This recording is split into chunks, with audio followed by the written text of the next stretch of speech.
ಈಗ ಇಂದಿನ ಪತ್ರಿಕೆಗಳ ಇಣುಕು ನೋಟ. ಪ್ರಧಾನಿ ಮೋದಿ ಭೇಟಿಯಾದ ಸಿದ್ದು, ನೀರಾವರಿ, ನಬಾರ್ಡ್ ನೆರವು ಸೇರಿ ರಾಜ್ಯದ ಹಲವು ಬೇಡಿಕೆಗಳ ಪಟ್ಟಿ ಸಲ್ಲಿಕೆ.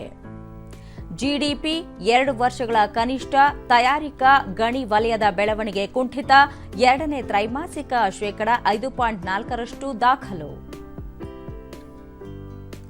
ಹಿಂಗಾರು ಮಳೆಯಿಂದ 1,58,087 ಹೆಕ್ಟೇರ್ನಷ್ಟು ಬೆಳೆ ಹಾನಿ, ವಾರದಲ್ಲಿ ಪರಿಹಾರ, ಸಚಿವ ಕೃಷ್ಣ ಬೈರೇಗೌಡ ಘೋಷಣೆ.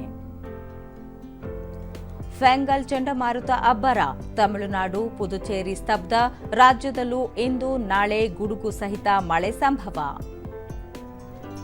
ಗುಕೇಶ್ ಲಿರೆನ್ ಸಮಬಲದಾಟ, ವಿಶ್ವ ಚೆಸ್ ಚಾಂಪಿಯನ್ಶಿಪ್ 4ನೇ ಸುತ್ತಿನ ಪಂದ್ಯ ಡ್ರಾ.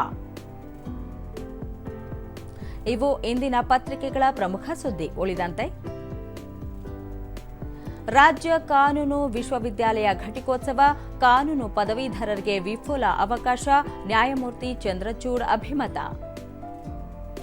ತೆರಿಗೆ ಬಾಕಿ ಕಟ್ಟದ ಆಸ್ತಿ ನಾಳೆಯಿಂದ ಹರಾಜು, 600 ಕೋಟಿ ರೂಪಾಯಿ ತೆರಿಗೆ ಬಾಕಿ, 2.32 ಲಕ್ಷ ಆಸ್ತಿಗಳ ಹರಾಜಿಗೆ ಬಿಬಿಎಂಪಿ ತೀರ್ಮಾನ. ಮಕ್ಕಳ ಸಾಹಸಕ್ಕೆ ಶೌರ್ಯ ಪ್ರಶಸ್ತಿ ಪ್ರದಾನ, ಮಹಿಳಾ ಮತ್ತು ಮಕ್ಕಳ ಕಲ್ಯಾಣ ಇಲಾಖೆ ನೀಡುವ ಹೊಯ್ಸಳ ಕೆಳದಿ ಚೆನ್ನಮ್ಮ ಶೌರ್ಯ ಪ್ರಶಸ್ತಿ. ಕಬ್ಬನ್ ಪಾರ್ಕ್ನಲ್ಲಿ ಪುಷ್ಪ ಪ್ರದರ್ಶನ, 20,000 ಕುಂಡಗಳ ಬಳಸಿ ತರಕಾರಿ ಪುಷ್ಪಗಳಿಂದ ಆಕರ್ಷಕ ಕಲಾಕೃತಿ ನಿರ್ಮಾಣ. ಸೆಮೀಸ್ಗೆ ಸಿಂಧು, ಲಕ್ಷ್ಯ ಲಗ್ಗೆ, ಸೈಯದ್ ಮೋದಿ ಟ್ರೋಫಿಯಲ್ಲಿ ಭಾರತೀಯರ ಅಬ್ಬರ.